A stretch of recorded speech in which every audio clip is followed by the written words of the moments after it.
Hello and welcome to What Are You Saying? #Ways, where we talk about topics in the news as it affects us all. I am Osaiwame Sale, and today I'm joined by Isi of Fodele. Hi. Hello, how are you doing? I'm very well, thank you.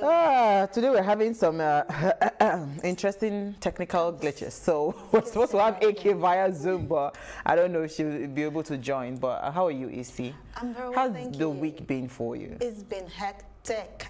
In fact, I said thank God I wasn't on the show throughout the week till today. Yeah, because you're writing exams and all of that. So it's been crazy, honestly. So I just thank God that it's over. But I kept saying to myself, if it wasn't for money, would I be putting myself through all of this? Why?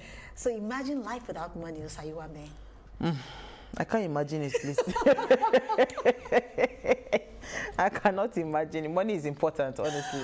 Totally. Money is important. It makes things happen. It makes the world go just around. trade by barter. Barter arrangement, right? Yes. That would not be bad, actually. Yes, it would not be bad, absolutely. actually. But it depends on the value we Absolutely, attach to it. absolutely. Yes, when we swap. All right, so today we have an amazing conversation, and we have our guest as well, and we're talking collaboration. This is a big deal. I mean, it's a big deal for me. I mean, first-hand experience, collaboration is the future for business successes. And here's what we found as today's quote: alone we can do so little, but together we can do so much. That's from Helen Keller. I mean, this is so simple, short, and apt. Yeah, Totally, absolutely. Totally. You know, there is also a saying that when you walk alone, I think you do it well, but when you go together, you go far. So collaboration is supposed to be it should be our life today, especially in the world we are living in today. You can actually collaborate with people outside the country, within your anywhere in the world. In fact, anywhere in the world, so long as you have they have interest in the same thing you have Absolutely. interest in. All right, so collaboration is the process of two or more people, entities or organizations working together to complete a task or achieve a goal. Collaboration is similar to cooperation, and they say it is the future for business successes. So how can collaboration work? Dr. Okechukwu Okere is here to talk to us, but first we'll take a break to see what we found in the news.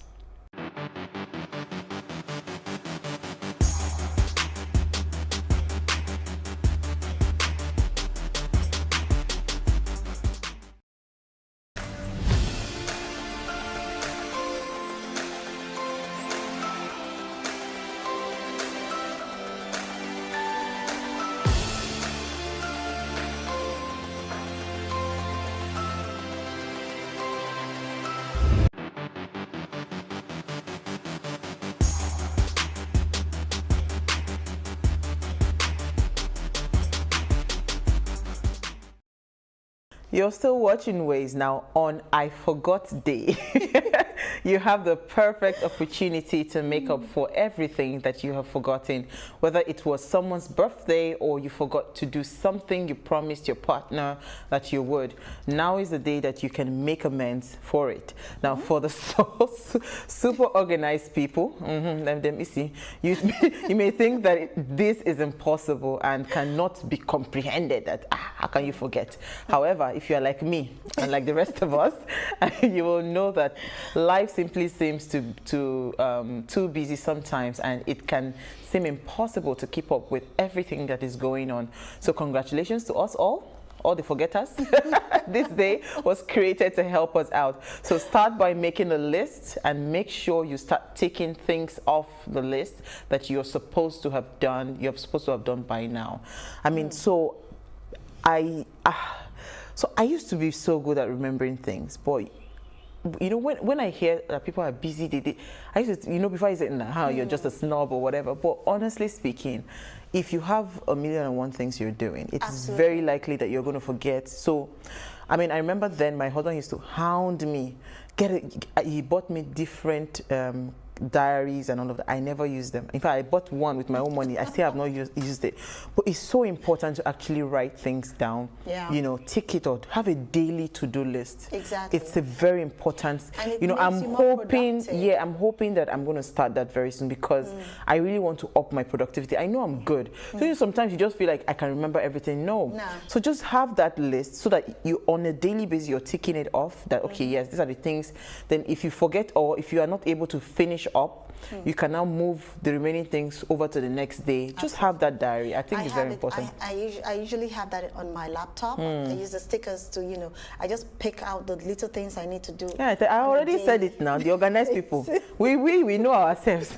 We are the forgetful people. I have my moments though. Don't get it wrong. I have my moments. No, but you cannot afford to forget. You're a teacher. But there are some things that are so vital that you just can't afford to forget. Yeah. So you just put the sticky notes. You know, you just put the sticky notes and, you know, you just write everything in there. Yeah. To give So before we forget, reminder. What did you find for us in the news? I forgot this. I forgot my news. So, talking about what actually resonated with me today is the fact that the issue we have currently in Nigeria, we all know that food prices have skyrocketed and things are not the way it used to be in terms of food supply. So what caught my attention was COVID-19. Nigeria suffered food prices surge and amidst dwindling income. Now, people are making money. This is an editorial which was coined out, and this struck me because the food prices are increasing, but yet the people are losing their jobs. There have been pay cuts.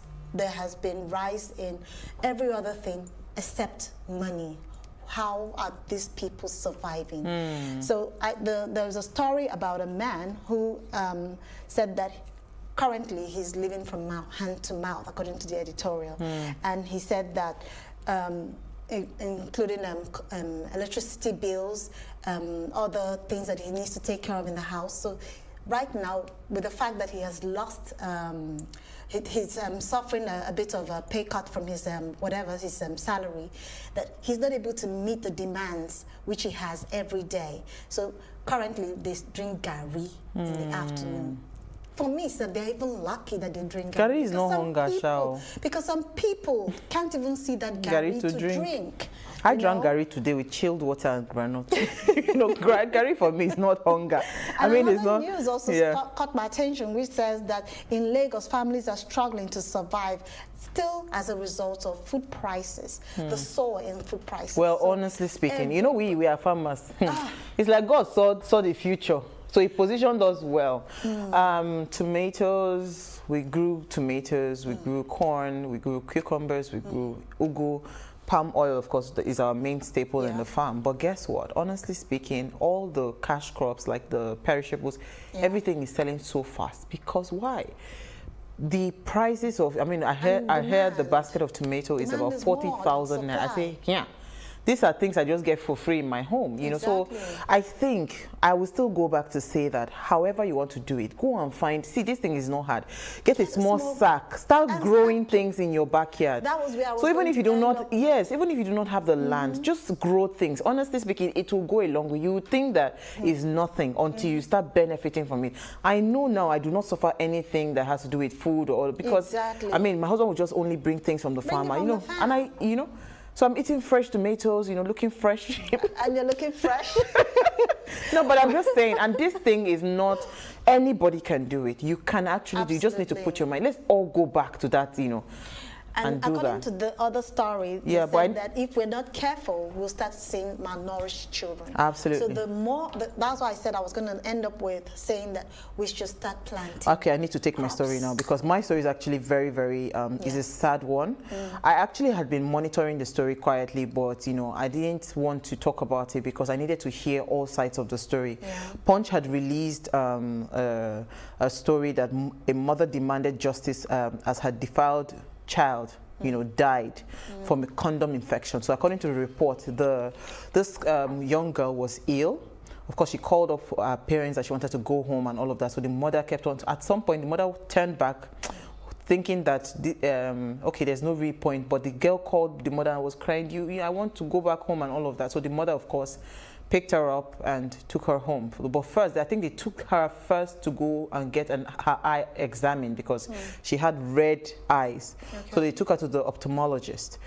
The school nurse accompanied them to the ophthalmologist. So when they got to the ophthalmologist, they did this, the test and they brought her back to school. When they dropped her in school, the girl said she doesn't want to stay, she wants to go back home. And of course, the mother now did the exit, the school gave them the exit and they left. 2 days after, the mother, according to the report in Punch, said this girl was a bit withdrawn and everything, and she slept. She didn't want to talk to anybody. She just switched off the light and all of that. 2 days later, she was not getting better. I think her temperature started rising or whatever, and they took her to the hospital, only for the doctor to examine her, and they found a used condom. Then even from her urine, they found traces of sperm. So this was the story that Punch released. So because we had not heard from the school, I mean, the Punch, according to the Punch report, they said the school had, that they had gone to meet the people, I think the person in charge of communication in the school. Let me see if I can find the person's name. And that person said that, yeah, they were aware of the situation, but you know, the report from Punch seemed like they were the school was denying it. But you know, the mother also said that if her daughter was diabetic, so probably that thing she would have died longer because, yes, if it had been because they were home. trying to check if it was from home or it was in school, because she's been in school for like a month. So now the school, I'm happy. I don't know if they can pull out that. Somebody sent me this video and I wanted to hear, because the school has come out to respond to the situation. Yes, if they can pull out that video, then we just quickly see that. We have zero tolerance to gender violence, zero tolerance to child molestation, zero tolerance anything that can make the life of an average learner miserable. The first day we met with we invited to the FCT police command. The first thing we requested for was a postmortem to be done. And the police said, oh, without we even calling for that must be surely done. So the process is in place. Relationship between the school and the mother, very cordial. Has been very cordial until now. On that very day we got the news on Tuesday. The senior brother is in this school. They came to pick the senior brother. And that very day, the senior brother was scheduled to write a jam. So we released him. Later on, we went to the house. We're about 15 or thereabouts to pay the condolence visit. We met with the mom. We were in the sitting room. We had good conversation. We're short of work. Okay, so the reason I pulled out this video, because tempers are flaring. People were saying that the school were trying to condemn. Yes, the school is trying to cover up, you know, and I'm happy that they have come out to do this. I mean, the last question, I mean, is a long press release. I'm sure in the couple of weeks, more stories will come out. But there was one part of that press, this thing that the school answered, when they said that, what does the school have to say about the stale condom that was found in the girl? They said this part of the investigation, they are leaving it to the police. You understand that at this point, they cannot say if this information was true or not, you know, because they didn't see that, you know, and everything. So the sad part is that this girl, you know, did not say what exactly was done to her, that she just needed to leave the school. She's in SS1, and this is really sad. Absolutely. I mean, I frown at things like this. I can't even stand it, but I am so happy that the school has come out to say, you know what, this is a situation, and they are willing to cooperate with the police. Exactly. And I'm just hoping that they're able to find that culprit. You know, because even according to the report in the Punch, they said about 3 teachers had been sacked from that school for sexual molestation. Exactly. So they need to really, really fish out whoever did this, and that person must face the law. And I pray that person doesn't abscond before they actually find out who actually did it. They will find the person. I'm just hoping, I'm praying. And my heart goes out to the mother as well and the family, honestly. It's a sad situation. SS1. Taking your child to school and SS1. Having the child brought back to the house, and the child is reset. And that's one of the things that people don't understand. The moment a child starts complaining like that, you need to ask pay attention, and pay attention to that child. Absolutely. That's it. So we hope that we'll follow up the story. We'll keep our eyes on the story, because I really want to know the outcome and how they intend to apprehend whoever did this to the young girl. Absolutely. All right, so we'll take a break. When we return from the break, we're discussing collaboration and the future of business success. Stay with us. We'll be right back.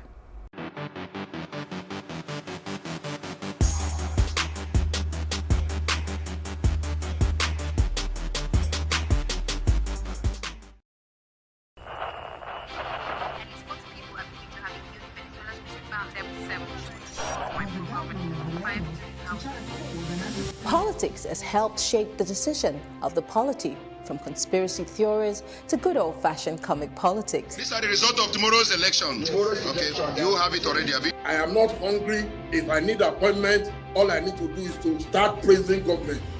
Plus, politics will fill the polls of the country, from friends to frenemies, even strange bedfellows, to clones and stooges. We go beyond the rhetorics and the drama to analyze the story behind the story. Let anybody come and say. The moment we stop having charlatans occupy political offices, we will curtail hate speech. Plus Politics, not just another political show. It's about putting you, the citizens, in the know.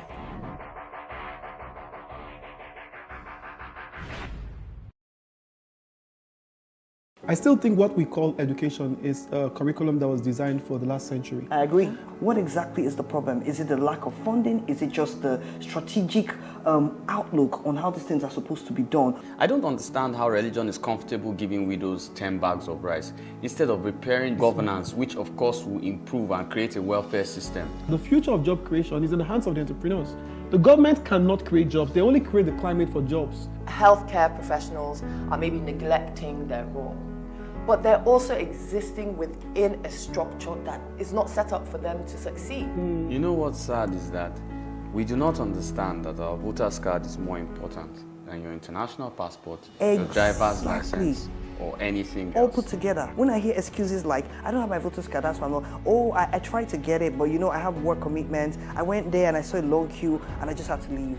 And I'm like, are we serious?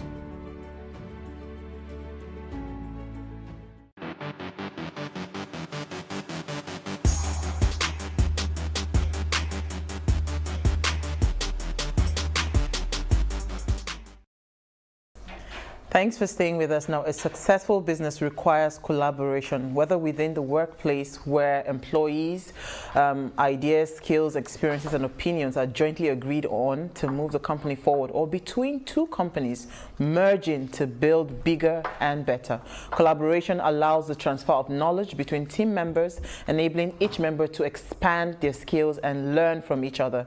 Not all collaborations, especially in this business environment, are are very, smooth, because as sometimes one party feels very threatened by the other, especially when there is a significant growth. So for collaboration to be successful, so many factors have to be considered, and we are here to learn what must be put in place for collaboration. So please, let us hear what you have to say. Remember, you can join this conversation. Send us an SMS or WhatsApp to 081-803-84663. Isi, quickly, before I bring in our guest, I just wanted to hear your thoughts on collaboration. And have you done any form of collaboration at all? Absolutely. Okay. Recently, I had one with NAPS. And that's National Association of Private School Enterprises. And what we did was we had a collaboration in terms of, training in teachers on how they're supposed to pronounce their words, basically. So, of course, and it went practically very well. So it was fantastic. Because, sometimes we just feel like, so I always say to people, my philosophy is I'd rather have 10% of a billion than have 100% of nothing. Absolutely. But I don't see people going in that direction. I don't know whether it's greed or whether there's some element of personal Well, it's not for me to say. That's why we'll bring in the guests. Right, so Agreed.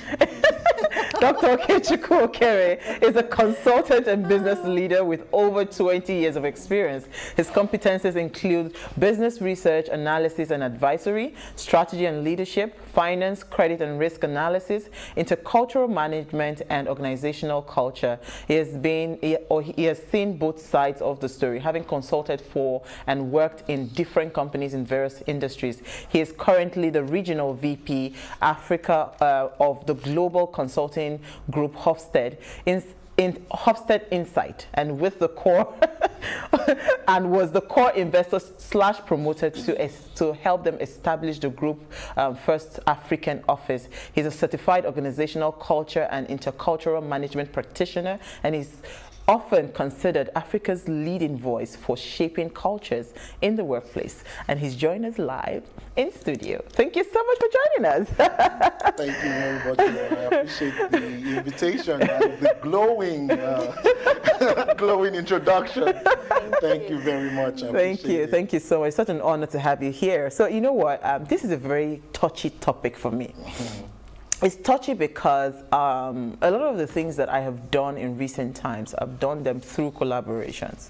But I realize that it is always almost seeming like it's getting tougher and tougher and more difficult to have smooth collaborative relationships, because I don't know why. Is it an African thing, or is just that people tend to forget the goal at some point, you know? Because I believe personally that I'd rather have someone hold my hands, we work together, and we bring the big bags in, than for me to just walk alone, struggle, suffer everything, and at the end of the day I'm not even able to go that far. Okay. So tell me, what do you think the biggest challenge of collaboration is?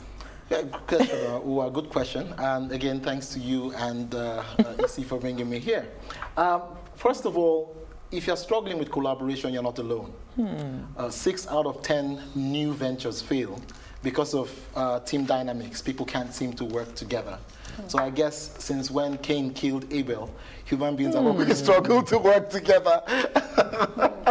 So it's not a surprise that as a human being you might have challenges working with other people.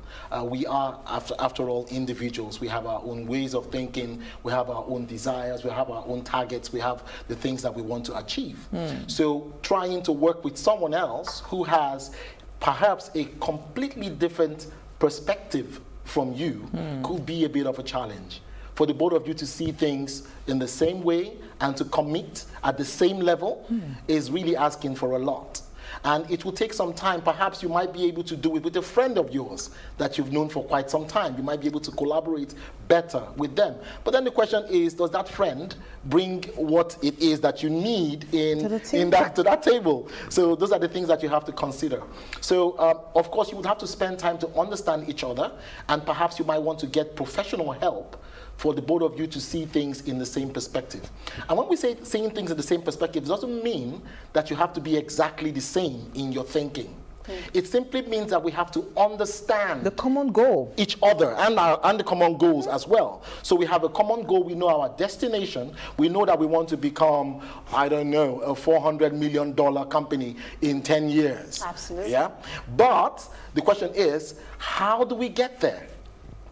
And I will have to understand your perspective about it, and you have to understand mine. And also you would have to understand why I behave the way I behave sometimes. And I will also have to understand why you behave the way you behave sometimes. I'll have to understand your trigger points, and you'll have to understand my trigger points, and we can then begin to work together. Okay, so... Do I go? Yeah, you can go. Yeah, I have plenty questions. Don't worry. You've talked about you need to understand how I behave and how the other person behaves for us to be able to reach a common goal and work together. So how do we understand this? Does culture play a huge role in this? And how does it affect the relationship and collaboration? Good question again. Culture, we believe, is perhaps the strongest element towards getting people to work together. But the thing about culture is a very broad term. So when you say culture, there are different levels, if you might say, different types and different levels of culture. There's a culture of a country. There's a culture of a city. There's a culture of a family. Culture of business. There's a culture of an organization. There's culture of Lagos. Yeah, culture there's of a culture North. of Lagos. You know, if you're a Lagosian, for instance, you go different. to Abuja, you probably feel out of the water. You know, and vice versa. People who grew up in Abuja, if they ever come to Lagos, they would stay only 2 weeks and then they are back. And same thing with. And I can't stand Abuja. Yeah, exactly. It's too boring. And it's the same thing all over the world. Yeah. So from that perspective, you have to understand. Theoretically, you would expect that two Nigerians might be better at collaborating than one Nigerian and perhaps somebody from the UK, or a team from Nigeria might be better at collaborating than a team from the UK. It's not always like that. However, it is very likely that people who have shared the same cultural upbringing or background might find it easier to collaborate.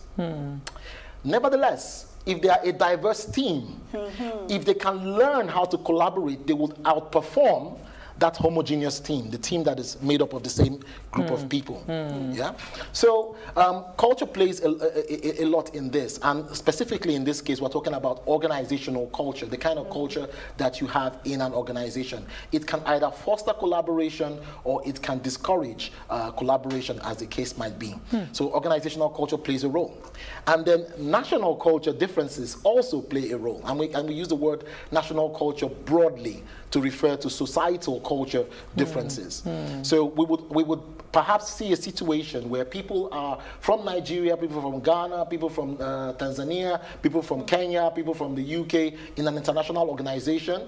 Before we get to see things from the same perspective, it will take a while. If we do get professional help, we can hasten that process. Speed it up. Yeah. We can even cut the time by half, actually. But when we get our acts together, we will outperform a homogeneous team. Okay, so there's this culture or tribe of people that I admire a lot. Yeah, people from the East. Because you know, when they say business success, when you look at the model that they operate in, it's a fantastic model for collaboration and growth and progress for all. The average Igbo man, when he does his business, he's not thinking twice. He will tell you he has everything because he believes that his neighbors, whatever it is that they are stocking, that's he can always get and sell. Yeah. And I find that model fantastic and amazing. You know, so how do we translate that into organizational cultures where people understand that every individual in your organization, right, there's a unique attribute that person has that can push, benefit. You know, so instead of, because I see a lot of pettiness with organizations, and you see, you will look at pettiness as a small thing until it brings down $1 billion company. Exactly. You know, or a company that has the potential to build to become $1 billion company plays in the thousands because some people are not just able to see this. So how do we bring that culture, that organizational culture, up to standard and, you know, for growth? You know, it's interesting when you talk about the Igbo trade system, because I'm Igbo, anyway, okay, Chuku from my name, you can tell. Interestingly, Harvard University actually spotlighted the Igbo trade system. You know, the system of apprenticeship that we see now. So Harvard actually spotlighted it as a successful model for business. But you have to understand that a lot goes into that beyond just people together. There is a cultural system, not just an organizational culture system, but a national culture system. What you typically would see in the markets, everybody reports to someone. They have a system of apprenticeship, which is usually filial in a sense. I think it's called one boy or something. Yes, one boy. One boy. One boy. Yes. So one boy meaning young boy. So you serve a master. A master in the sense that this is somebody who probably brought you from the village and brought you down to Lagos or wherever the market is. And over years, you have become loyal to this person. And this person also has some commitment to you as well. So it is indeed transactional, but on top of that, there's also that filial village relationship, that bond in there. And then even if they come from different villages and they find themselves in Idumota or wherever they else, are one. They are one. They have to be one because they understand that there must be market discipline. If I undercut you in pricing, eventually it will come back to me. So that's sort of like that negotiation amongst ourselves. They understand that. And you know, one of the things that you find very impressive in Nigeria, perhaps across most of Africa, but in Nigeria particularly, we call it individualism versus collectivism. We are a collectivist society, meaning that being a part of a group is really important to us. Yes. So it's really important. You know that there's an association for every trade in Nigeria. I mean, I was shocked the day I found, and I say this very respectfully, I met the president of the Beggars Association of Nigeria. Oh my God.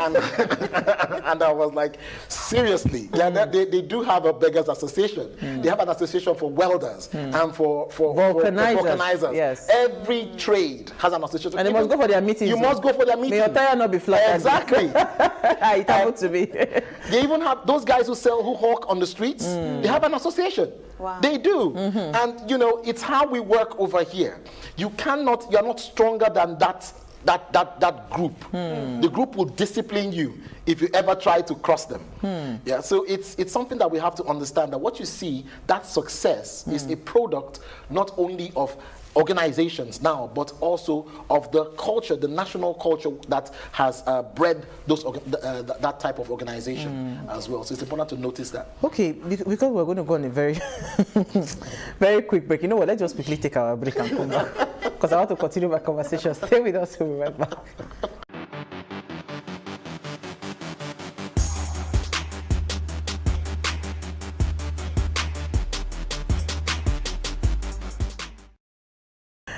Now, if you just tuned in, we are having an amazing chat with Dr. Okechukwu Okere, and we're discussing collaborations as a tool for business success. Now, please let us hear what you have to say. Remember, today is Wednesday. You can join this conversation today. Send us an SMS or WhatsApp. Oh, today is Friday, sorry. It's Friday. Oh, sorry. See my and you're dressed like Friday as well. So I'm wondering where Wednesday came in. So send us an SMS or WhatsApp to 081-8038-4663. Maybe because they are calling. Please, audience, we don't take calls Mondays, Wednesdays, and Fridays. It's only send us SMS and WhatsApp. Thank you. All right, so Dr. Okechukwu, if you wanted to ask a question. Okay. You talked about the culture. You talked about the environment. Now, I had the notion that Nigeria is a patriarchy environment, and because of that, the culture we have in our working environment is stiff, is tough, is aggressive. And I said this in I think a show a couple of days or a couple of weeks ago, and somebody responded to me and said that, in reference to the comment, he said, great societies are built on aggressive work ethic. So can you, what's your take on that? Can you give us a word or two on that? Yes, so there's a saying that every generalization is false, including this one I'm making. So basically it means that it is really difficult for you to generalize when you say every great society is based on that type of focus and work ethic and aggression. We would have to ask ourselves, what does greatness mean? Okay, so in some of the theories we use, or one of the theories we use to explain culture, which is Hofstede's, that's actually the pronunciation, Hofstede. Oh no, don't worry, I'm not going to say that.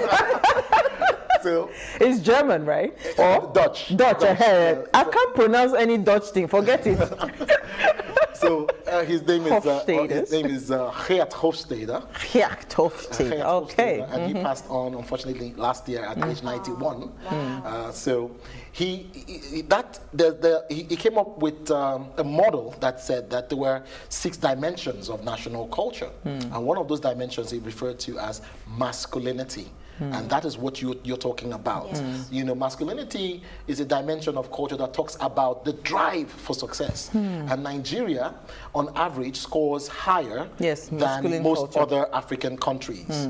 Nigeria is almost at par with the USA and countries like the UK on masculinity.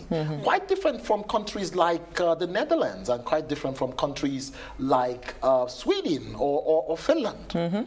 You know, countries like that are, we call them feminine. Basically meaning that in such countries, the society tends to care for the weak. And so tries to even out things a bit. So if you are poor, you can still get access to a good education and you can still get access to good health care in a feminine country. In a masculine country, if you are poor, you are dead.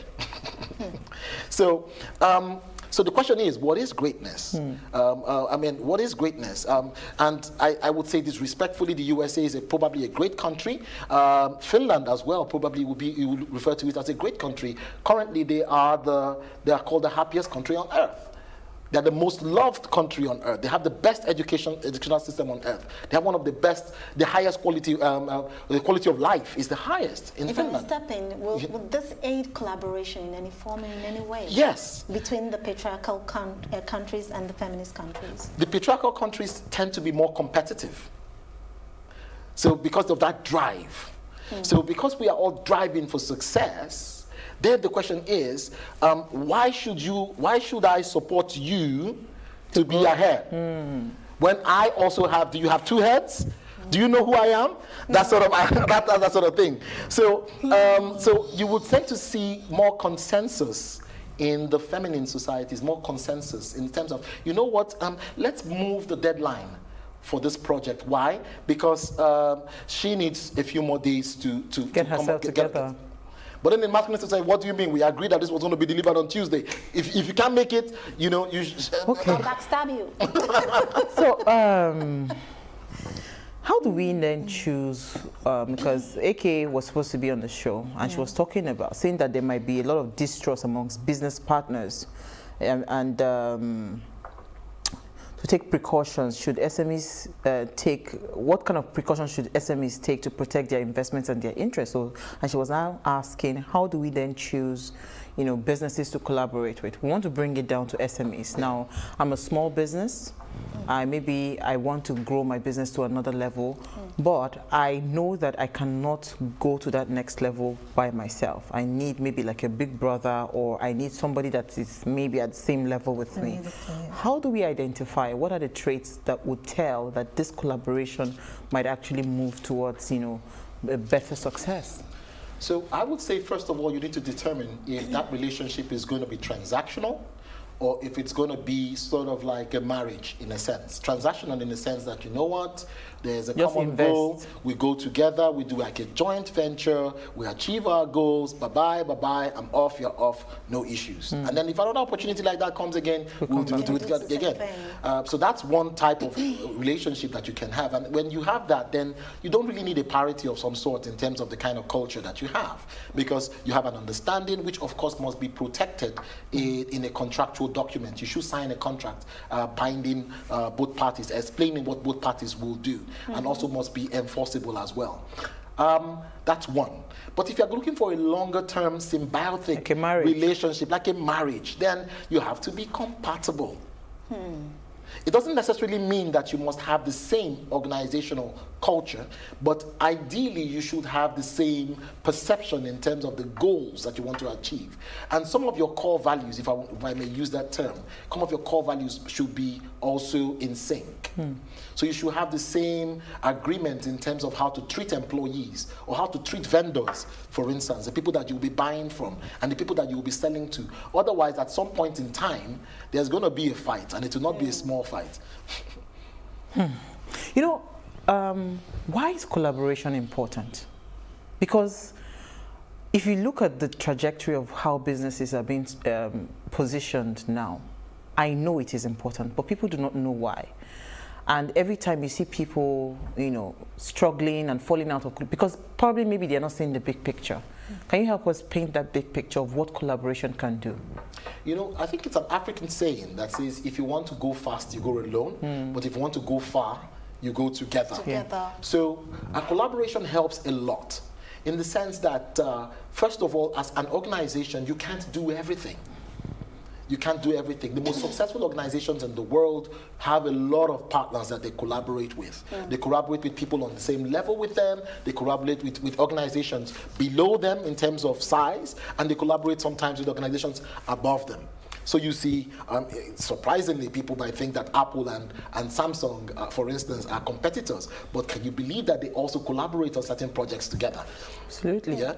So Apple and Google will collaborate, and Samsung and Google will collaborate so that you can have Google on your phones to make those things happen. So the tech companies have given us a good example of collaboration. What happened to those tech companies that did not collaborate? Can you remember? Can you remember one of them? Now. Okay. Nokia. Yeah. Well, I'm not going to name names, but there were some companies that came up with proprietary software, refused to share that software, and they held the market for a while, and then eventually what happened? Died. Because the world, the future is about what some people in business call co-opetition rather than competition.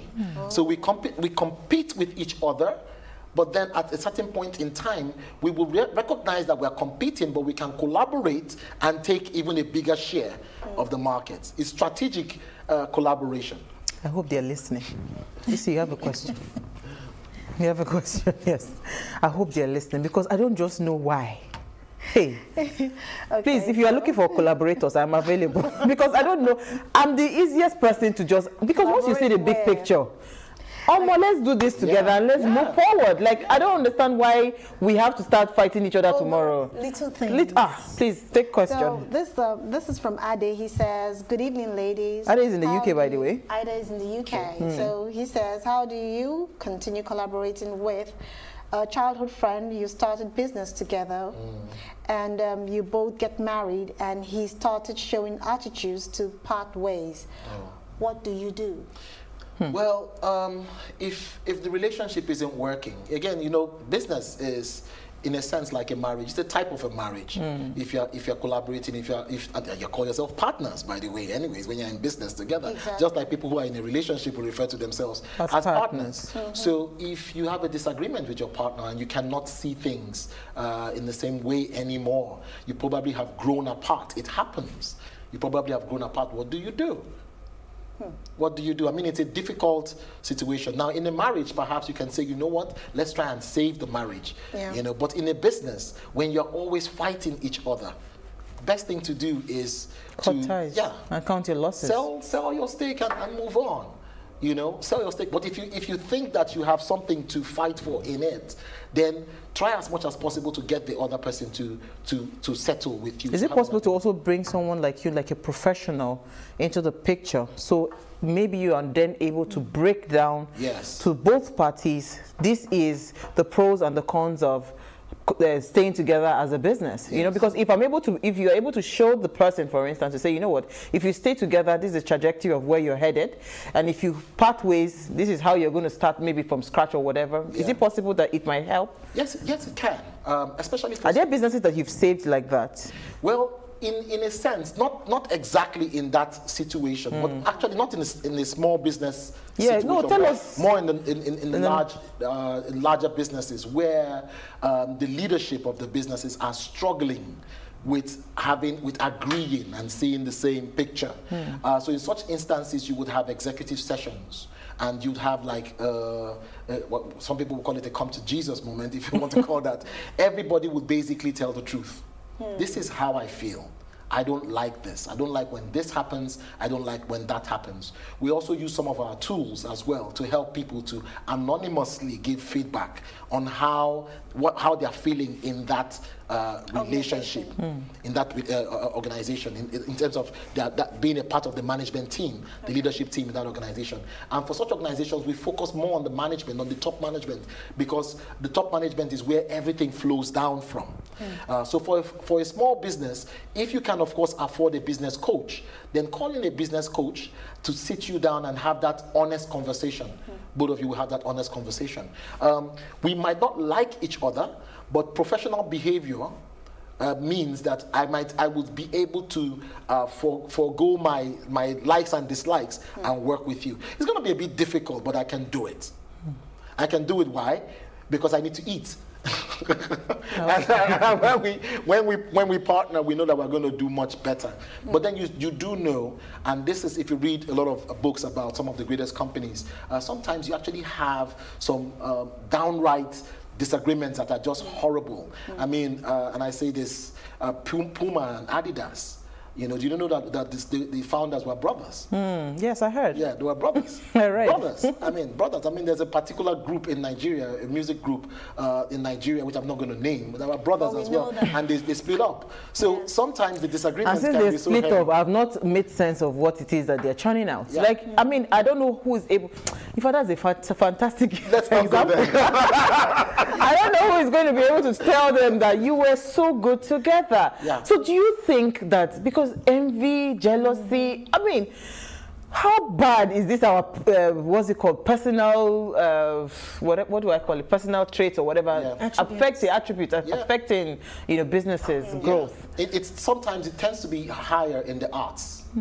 Artists tend to display that more, whether they are musicians or whatever. When they have after all, I'm the one that have the voice. Yeah, when they have creative differences, sometimes it can be really, really, really bad. I mean, look at the Fugees, for those of us who are old school. You know, and we really loved them when they were together as a band. Absolutely. I mean, Jean is good on his own, but then, you know, when you put him together with Paz and they were amazing. They were amazing. They were like, fantastic. You know, so but, separately, they were not exactly there. Yes. So same thing with business. You're bringing something and I'm bringing something. You know, one of us is probably analytical and the other person is... Just respect our differences. You know, yeah. So what we need to do is constantly have that conversation with each other. I mean, people who are married even know that as well. You're most likely very different from your spouse. Or if you have a partner, we are most likely very different from them. Absolutely. You know, so, but do you allow those differences to now create a problem? No, you find a way to live together and to enjoy working and living together. You might close your eyes and bear up for a while, but if those differences, if you don't settle those clashes regularly, eventually you're going to get really hurt and then grow apart. Irreconcilable differences. So what's the best? Okay, I was going to say something. I was going to talk about the role of communication, which you've already just trashed out. Yeah. So if you want to give our audience a quick nugget, just quick nuggets on collaboration, what will you tell them? So the first thing is understand that the goals of the organization, the organizational goals, your objectives, the reason why you are in business is more important than your ego and your idiosyncrasies.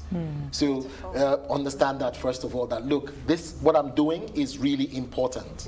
Yeah. Also understand and say that to yourself every day, you are not perfect. You have flaws. There's something in management science, we call it Johari window. A Johari window basically talks about you. There's some parts of yourself that you know. There's some parts of yourself that you don't know, which other people know. Yeah. There's some parts of yourself that only you know. Yes. And then there's some parts of yourself that you don't know and other people don't know. Yeah, only God knows that one. So with the Johari window, you have to understand that there are certain behaviors I might display. So you must be open to feedback. Yeah. You must be. And, that will make you humble. It will make you more accepting. It should. Let me not say it will. It should make you humble. When you realize that you're not perfect. Yes. I might have actually made a mistake. Maybe I'm the wrong person here. And if both of you, that is you and the other person, if you could have that kind of mindset. So it's all about ego. Basically. So it could be ego, it could be something else. It could just be that the person rubbed me the wrong way. Okay. Some people speak very loudly, for instance, and some other people, it gets on their nerves when people speak very loudly. So the issue is, if I don't tell you that the way you speak gets on my nerves, early in our relationship, in our business relationship, eventually one day, we're going to be at some meeting and then I'll just probably have an outburst that will end everything there. So let's talk integrity. The role of integrity when it comes to business collaborations. Because I know that there are some people that they are corny.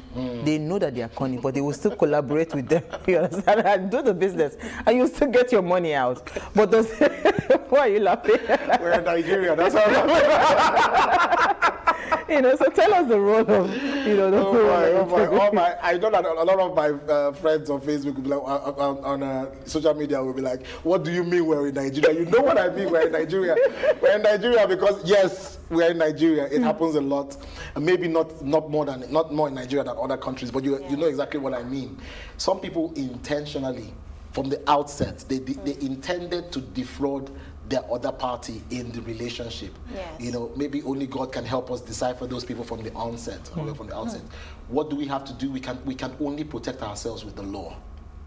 But there's another thinking in business, which is that in business there are two business. You have a lot of Latin phrases like caveat emptor, but then there's also another concept in business called ubirima fidei, which means utmost good faith. Okay. If I'm doing business with you, there must be ubirima fidei. There must be utmost good faith. If I go into business thinking that you are going to defraud me, we will never do business. Sure. So basically, what it's important it's an unsaid principle in business. When you're coming in and I'm coming in and we want to have a joint venture together, I must say to you, I am not intending to defraud you, and I must mean it. And same thing on the other side. And we have to draw up a contract that will ensure that if you ever try to cross me, or if I ever try to cross you, we will pay for it. But that is another thing, because you can draw up contracts and you can have them and who wants to spend time in the courts trying to fight this and fight that? We want to just make money and we want to just work together. Why are we thinking about how long we're going to spend in court doing all of those things? It makes me feel so sad that we don't seem to have, in some countries they have what they call a Better Business Bureau, which basically tracks the behavior of businesses, not just individuals, right? So with individuals, when you want to collaborate, you say, oh, that person, how is he like, or how is she like? Say, don't mind her. Last time we did a job together, she was the first to take. She never contributed that one after that. So that is you can know that. But it is possible to have that as a formal channel where we can track the behaviors of businesses. Something that a lot of businesses, big businesses in Nigeria do, when you try to collaborate with them, they delay your payments. And they delay it unjustly. Sometimes they can delay it for, in some cases I've heard, as much as 2 years, 3 years. Sure. When you have the Naira, the way the Naira is now, it's not good. So what do? Do you take them to court? You can't take them to court. They are bigger than you. They will find a lawyer or something that will help them to stay. You further make losses. And you might not even get your money back. Might not get your money back. So what do? You have to rely on information, background checks to make sure that these people are people that you can trust and you can work with. We hope that as we continue to build a better nation, we would have stronger laws, more enforceable laws, and our laws as well, rather than siding the strong and the powerful and the rich, will side more or side equally with the weak and the poor as well. To help small businesses to have a voice. Absolutely. Awesome. Absolutely. Awesome. All right, so greetings, ladies and gentlemen. The size of the vision eventually determines how critical collaboration is to the overall achievement. There is no great business today that can exist without collaboration. How many businesses truly have the strong vision that eventually demands this? That's from Benson. Do you want to quickly put a word on that? That's very interesting. How many businesses? Is it that how many businesses can survive without collaboration? Or No. How many businesses truly have strong visions, right? That eventually demands this collaboration. Well, I would say define strong vision. What is a strong vision? If you want to make dresses, beautiful dresses like the one you have on right now, and to sell, is that not a good vision? Is that not a strong vision? Maybe you are good with the design, but you need someone to actually make the dresses to sew them. The person may not be creative with the design. You need collaboration. What is a good vision? What is a strong vision? Did Steve Jobs have a good vision or a strong vision when he was in his his parents' garage with Apple? I'm sure he did. Yeah. That's why he's bigger today. Yeah, but do you know how many people were in the garages at the same time with him? And how many of them survived up to now? So I would say, I'm not saying that question is wrong. I'm just basically saying that, yes, it is possible that you might have people that they have a strong vision, but they don't follow through. But you also have instances where most people have good ideas. And what will actually take them to the next level is collaborating with someone who has what they don't have. So whether you have a strong vision or not, try as much as possible, if you can, to collaborate with someone else who can complement your weaknesses. Absolutely. So it's important to do that. I think it's a fantastic way to wrap up the week. Thank you so much, Dr. OK. Thank you very much. Dr. OK is okay. I think I'm going to trademark that. I'll just try and trademark that. Okay. Yeah, okay is okay. I'll try and trademark that. Thank you, EC. We had an amazing conversation. Thank you so much. We hope to bring you back again, honestly, because the way you're breaking it down, we should not talk another type of business again. But I had fun. I really enjoyed the conversation, and I hope people will truly learn, because honestly, I am a sucker for collaboration.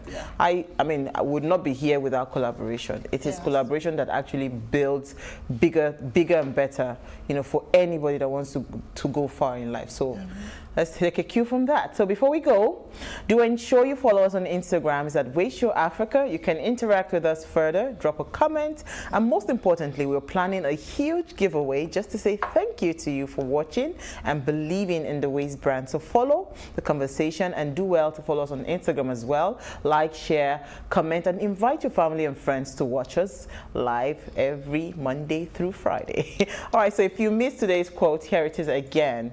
Alone we can do so little, but together we can do so much. That's from Helen Keller. We'll see you live on Monday, same time, as we bring another great conversation to your screen. Enjoy.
Welcome to the TW Conversations Lounge, where we have meaningful, engaging conversations.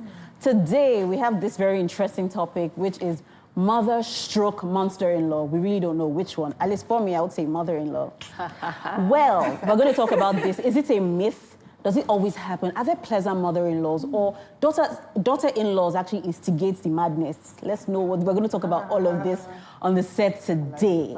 Well, I'm not here alone in the lounge, of course. As you can see, I have my sisters in the lounge today. I have with me, we have a guest today, actually, so we have to introduce her first. Yeah. Thank you for making out time to be here. Her name is Abimbola. She's a banker turned jewelry maker, designer. Yeah, we have some of her pieces. And then we have, she's wearing the beautiful one she has on her neck. Then she's a mother of 3 herself, and she has a mother-in-law. She's going to tell us all about that. Then we have Ifeoma Idigbe. She's here with us today. She's an HR finance analyst. And then she also does this foundation, Boys to Men, where she's trying to train correct men, make all the boys be mature and ready for life. And all the men too. Yes, so. Boys and men. We have Fumi Oyetunji. She's a chartered accountant by training, but she's also the CEO of an real estate investment company. She also sits on many boards. Like, she's top. You know what I mean? And then woman on top. Man. We're still learning. Still like we're learning to be from, And then we have Adesua Onyenokwe. I have to be partial. The only time at the top to come on this one. Of course, she's a director, presenter, producer, editor. She's a lot. And of course, my humble self. My name is Anne, and I'm a lawyer turned new mom coach. Please don't go anywhere. We have a very interesting lineup for you.